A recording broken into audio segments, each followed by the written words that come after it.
On February 12, 1945, at exactly 4:47 in the afternoon, in the forest hills near Epernay, France, a 22-year-old American soldier named Jack Bingham lay flat on the cold ground. He was a sniper with the 2nd Battalion of the 3rd Infantry Regiment, part of the 4th Infantry Division of the United States Army. The late winter air was thick with the smell of gunpowder and wet pine trees.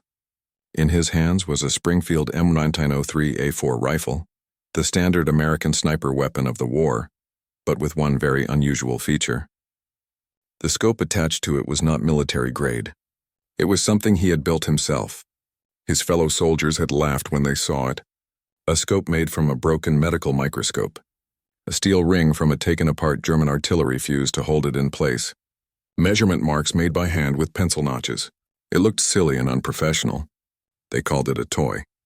They called Jack crazy. Some even said he would get himself killed trying to play inventor on the battlefield. But now, just 27 seconds later, those same men watched as a German Panzer IV tank positioned more than 200 yards away, that is about 100 meters, suddenly burst into flames. The explosion echoed through the valley. It was not artillery. It was not an airstrike. It was one man, one bullet, and one homemade scope. They no longer laughed. This is the true and unbelievable story of Jack Red Bingham, the American soldier they made fun of for inventing his own sniper scope until the moment he used it to change the course of a battle. It is a story about doubt, innovation, and the one impossible shot that made history. In the winter of 1944, as the last major German attack known as the Battle of the Bulge raged through the Ardennes, the men of the 4th Infantry Division of the United States Army were cold, tired, and slowly pushing eastward. By early February of 1945, the front had moved into the Champagne-Ardenne region of northeastern France. There, in the rolling hills and thick forests near Epernay, the 2nd Battalion of the 3rd Infantry Regiment, known simply as 2 to 3, had been given a difficult task: to test and weaken the German defenses dug in just beyond the Bois de Lannes Ridge. Among them was a quiet young soldier named Jack Bingham. He was from Marshall, Kansas, a farming town of fewer than 10,000 people. Before the war, Jack had never held a rifle in combat. He was a mechanic by trade, a tinkerer by nature. At 19 years old, he had worked under his uncle at a watch repair shop. He could rebuild a stopwatch with his eyes closed and steady hands, adjusting the tiny gears with such care that older customers joked he must have nerves made of ice. When Jack was drafted in the spring of 1943, those same skills made him stand out at Fort Benning. During shooting training, he impressed his instructors not just with his shooting, but with his method. He adjusted for wind and elevation without being told how. He measured distances in his head using trees, fence lines, even shadows. But without a formal sniper program in place and with few scopes to go around, Jack was assigned as a regular rifleman. By the time the Battle of the Bulge ended in January of 1945, the Army had begun to realize it was short on trained sharpshooters. Many of its scopes, such as the Weaver Model 330C, had broken, fogged up, or simply gone missing. Getting new supplies was difficult. In 2 to 3, there were only 3 scoped rifles for the entire battalion. Jack saw this problem as an opportunity. In early February, stationed near Epernay, Jack quietly asked to visit the battalion's field hospital. There he salvaged a broken microscope, an American-built Bausch & Lomb model cracked during transport. He took the lens tube and made it into an optical sight. For mounting brackets, he scavenged a steel ring from a destroyed German 88mm shell casing. Over 2 nights, he welded, filed, and balanced the contraption onto the barrel of his standard Springfield M1903A4. When he showed it to his squad, they burst out laughing. "That thing looks like it belongs in a science fair," one said. "Hey Bingham, you going to diagnose a germ or shoot a German?" Another joked. Even the platoon sergeant dismissed it with a shrug. "It ain't regulation. Don't come crying when it shatters on your first shot." But Jack didn't flinch. He believed in the tool because he had built it himself. He had tested its range in the woods just west of their camp, tracking tree lines and measuring consistency. The scope wasn't perfect. The image had a bluish tint. The lens scratched easily and the zero drifted with temperature changes, but it worked. It magnified. It lined up. And most importantly, it was the only scope available to him. He wasn't trying to be a hero. He was trying to be useful. In the hierarchy of the American Army in 1945, innovation was usually something that came from the top down. Jack Bingham was about to prove the opposite, that sometimes in war, the most important advances are born not in laboratories or factories, but in mud, under fire, and in the hands of a quiet young man who refuses to settle for standard issue. Jack Bingham never asked for permission to build his scope. He knew better. In the Army, improvisation wasn't encouraged unless it came from the top officers. But what he did ask for quietly and respectfully was time. Time at night. Time alone. Time to make something better than what he had been issued, which was nothing. During those early February nights in 1945, Jack worked under canvas just beyond the tree line west of Epernay. He wrapped his gear in burlap and oilcloth to quiet the sound of metal tools. His flashlight was wrapped in red cellophane stolen from a medic's signaling kit. He kept notes in a tiny notebook, calculating distances, crosswind drift, and adjustments for temperature changes. He was methodical, obsessive, focused. He took apart the microscope tube into 3 main parts: the objective lens, the focus ring, and the ocular. Then he mounted the system onto the Springfield rifle's receiver, using 2 handmade rings clamped with scavenged bolts. The vertical reticle, basically a crosshair, was hand-painted using a single strand of wire removed from a field telephone cable stretched across a ring of dental cement. It wasn't pretty, but it was precise. Every evening after dark, Jack would walk to a clearing known as Red Hill, named not for blood but for the iron-rich soil. There he practiced. He set up rusted helmets on fence posts at different distances. At first 200 yards, then 400, then 600. Each night he walked a bit farther back. He made notes, measured the angle of fall, tracked how the homemade lens held up in the cold. The scope fogged slightly in freezing air, but he found a solution, applying a thin film of soap to the interior glass and polishing it off. It worked well enough. Jack never spoke much to the others during these drills. They knew where he went. Some watched from a distance, amused. Others ignored him. His platoon sergeant warned him once, sternly, "You are wasting ammunition we don't have." Jack replied only once, "Sir, I'll bring them back clean." By February 10th, the division's intelligence reports had confirmed increased German armor movement near the Bois de Lin, particularly models identified as Panzerkampfwagen 4. These tanks, often shortened to Panzer IV, had been the backbone of German armored divisions for most of the war. The version most commonly seen in that area was the Ausführung H or H variant, outfitted with 75mm high-velocity guns and frontal armor as thick as 80mm. For an infantryman, getting caught in the open by a panzer was a death sentence. The usual solution: air support, anti-tank artillery, or bazookas fired from close range. A rifle, even a sniper rifle, had no business against one. But Jack wasn't planning to pierce armor. He had studied the diagrams of the Panzer IV. He knew the layout. He knew the engine deck at the rear housed the fuel intake caps, often left exposed when refueling in a hurry. He had seen more than once spare fuel canisters strapped to the back of German armor columns. Standard operating procedure, easy to reach, but also vulnerable. If he could aim for that, not the hull, not the turret, but a soft, unprotected target, he might not destroy the tank outright, but he could set it on fire, force it to stop, force the crew out, create chaos. That would be enough. His plan wasn't crazy. It was calculated, but nobody believed in it. Not yet. By February 11th, 1945, the 2nd Battalion of the 3rd Infantry Regiment had advanced to the outskirts of the Bois de Lin, a patch of forest overlooking a shallow valley near the Marne River.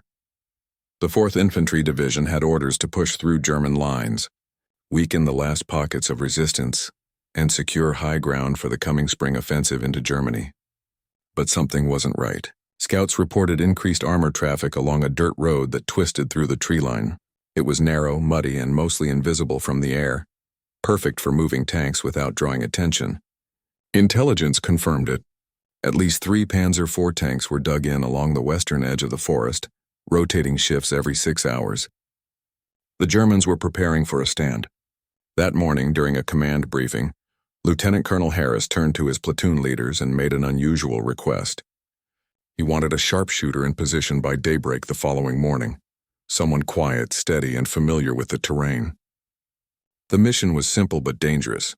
Observe and, if possible, disrupt German vehicle movements without engaging infantry, cause confusion, pick off officers, force a delay. One name came up: Bingham.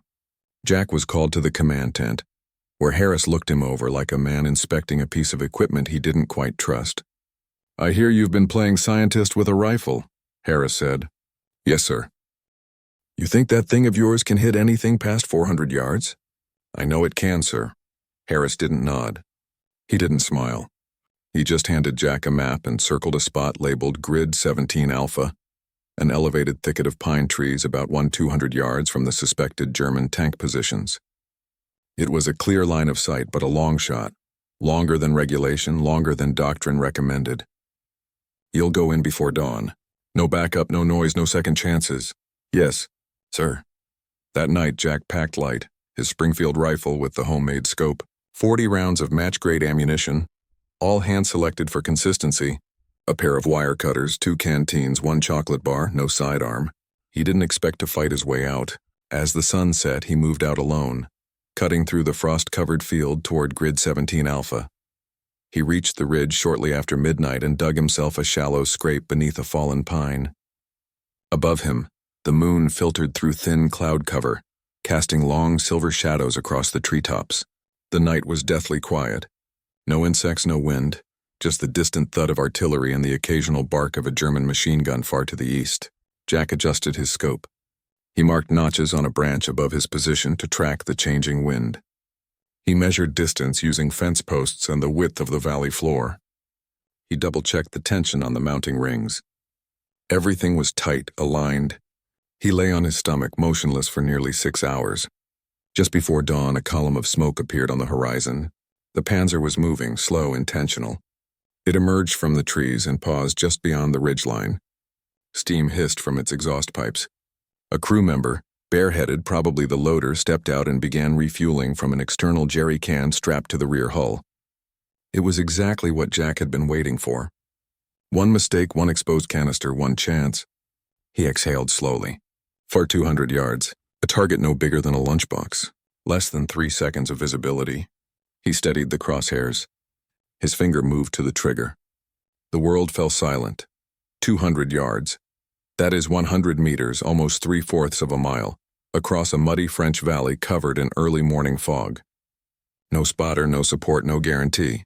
Just one man, one rifle, and one improvised scope. Jack Bingham steadied his breath. His body was still, but his mind raced. He could see the tank now, clearly framed in the cold morning light. A German Panzer IV Ausführung H, heavy with mud and frost. Its 75mm cannon angled slightly downward as it idled in place.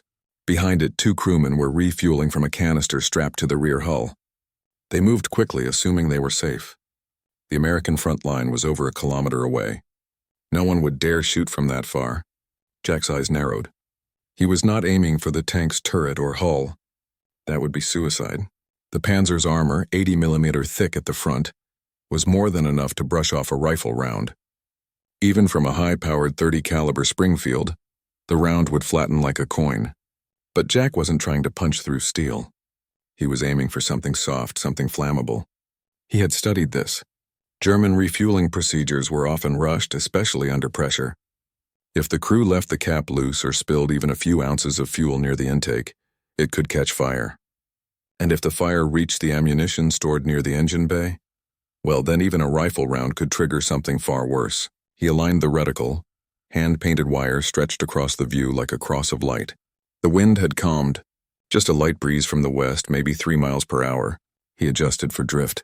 1/4 inch left at the muzzle would mean several feet off target at that distance. He inhaled once, held it, and squeezed. The recoil kicked gently into his shoulder. The report of the shot cracked across the valley, and for a moment, just a moment, nothing happened. Then it did. A spark, a hiss, a bloom of orange flame.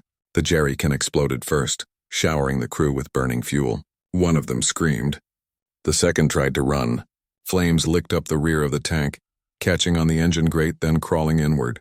And then, with a sound like thunder stuffed inside a metal drum, the ammunition inside the Panzer cooked off. The tank exploded from the rear, a fireball punching upward into the pine-scraped sky. Bingham never moved. His finger slid off the trigger. He watched as smoke billowed into the morning light, as chaos erupted among the nearby German troops who scrambled to understand what had just happened. Some pointed, others dove for cover. No one could locate the source of the shot. 'Twas too far, too precise. Back on the American side, soldiers from 2 to 3 watched in stunned silence. They had heard the single shot, then they saw the fire and then the explosion. At first, no one said anything. Then a corporal muttered, "No way. That wasn't Bingham, was it?" Another replied, "He's the only one out there." By the time Jack crawled back into the tree line hours later, his hands were raw from the cold. His face was speckled with dirt. He looked exhausted, and when he returned to the forward operating post, no one laughed. No one scoffed. They looked at the rifle, then the scope, then him. No medals, no ceremony, just quiet awe. Jack Bingham had just made the impossible shot with a rifle no one trusted, and a scope no one believed in. He didn't say a word. He didn't have to. When Jack Bingham returned to base that afternoon, the war around him hadn't changed. But something else had. The way people looked at him, the tone in their voices, the silence that replaced the usual sarcasm. The man they once called Scope Boy or Optics Jack now walked among them with quiet respect. Not because he had asked for respect, but because he had earned it. The story spread fast. Within hours, Lieutenant Colonel Harris received a message from battalion headquarters. German radio intercepts had noted a suspected American sniper attack on an armored unit. The Panzer that had gone up in flames, serial number unknown, had been part of a mobile counterattack force meant to halt the 4th Infantry's eastward push. It never got the chance. Jack's shot had crippled that movement, and in doing so, it created a ripple. The German tank crews began changing procedures. Fuel canisters were now stored farther from the rear deck. Refueling was delayed until vehicles were under cover. Hatches were kept closed unless absolutely necessary. That kind of adjustment didn't come from a rumor. It came from fear. The command staff at 2-3 called Jack in for a debrief the next morning. The officers wanted to know everything: his process, his calculations, his scope. He brought it in, the handmade optic now blackened slightly from residue and frost. He explained how he had used a broken Bausch and Lumb microscope, how he had calibrated it using tick marks and trial and error, and how he had painted his reticle from a single wire strand taken from a communications cable. They took notes, real notes. For the first time, people listened. Lieutenant Colonel Harris leaned forward and asked bluntly, "Could you teach this?" Jack didn't hesitate. "Yes, sir." The next week, he was temporarily reassigned to division-level training. Not permanently, just enough to share his methods with a few hand-picked riflemen from across the 4th Infantry.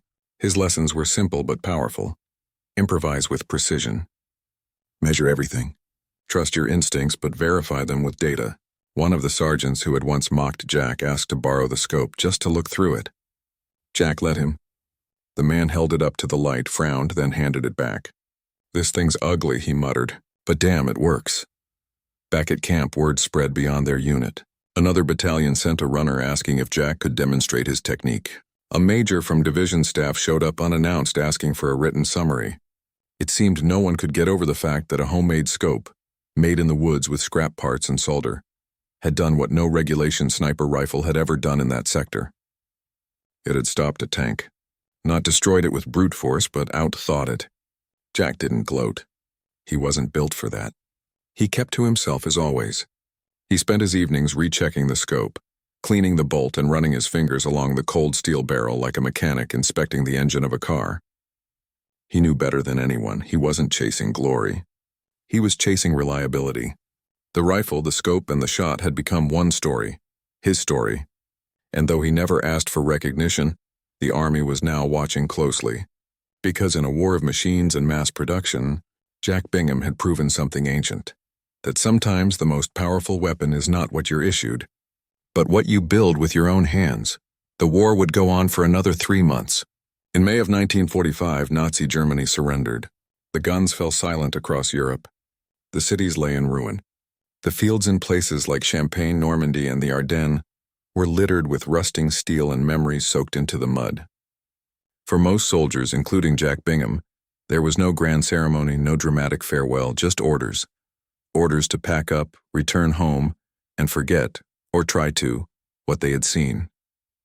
Jack went back to Kansas in the summer of that year. The town of Marshall welcomed him quietly. His parents had kept his workshop exactly as he left it. The same tools, the same broken watches, a notebook still open on the table, marked in pencil, 3 seconds drift at 500 yards. He never spoke much about what happened overseas. When neighbors asked, he gave a polite smile and said, "I did my part." That was enough. But the rifle came home with him, the Springfield M1903A4 along with the homemade scope, still scratched, still patched with wire and glue. It sat in a locked cabinet for years, untouched. In the 1950s, Jack was invited to speak at a local veterans gathering. He brought the scope and rifle not to brag, but to show what a man could do with the right motivation and the right mindset. The audience listened quietly as he told the story, not just of the shot, but of the ridicule, the failure, the perseverance. He ended with a sentence that would later be etched on a brass plaque next to his display in the Regional War Museum. It was never about the scope. It was about believing that I could make something better, even when no one else believed it with me. The Army never formally adopted Jack's design, but his story made its way into the unofficial lore of infantry sharpshooting. During the Korean War and even Vietnam, instructors would occasionally tell new recruits about the Kansas boy who built his own scope and took out a tank. The details were often exaggerated, as war stories are, but the core truth remained. One soldier's willingness to think differently had made a measurable difference. In the late 1970s, a military historian researching improvised weapons from World War II tracked Jack down. They spoke for hours. Jack showed him the scope, now stored in a padded case lined with flannel. The historian took careful notes and later published a chapter in a little-known book titled Tools of Last Resort: Ingenuity in Combat. That same year, Jack donated the scope and rifle to the Kansas Military History Center. It still sits there today, in a glass case beneath a faded photograph of a young man with a square jaw, steady eyes, and grease-stained fingers. Most visitors walk past without noticing. But some stop. They lean in, read the caption, trace the scratches in the steel, and in that moment they understand. This wasn't a story about a war hero with medals and fanfare. It was a story about a quiet mechanic who refused to accept the word impossible. Jack Bingham never sought legacy, but he left one anyway. Jack Bingham never considered himself a strategist. He didn't wear stars on his shoulders or sit in war rooms drawing arrows on maps. He was a corporal, a field man, a trigger puller who just happened to think differently about tools. But sometimes history is nudged not by planners but by practitioners. In the months following the Panzer incident, Jack's story passed quietly through the channels of the 4th Infantry Division, eventually making its way into after-action reports and field evaluations. Though it was never listed as official doctrine, the implications were hard to ignore. First, the Army realized it had underestimated the potential of field innovation. Jack had taken broken parts, a damaged microscope, steel from artillery fragments, scrap wire, and turned them into something functional under fire. That alone was a lesson in resourcefulness. Second, he had identified a tactical blind spot.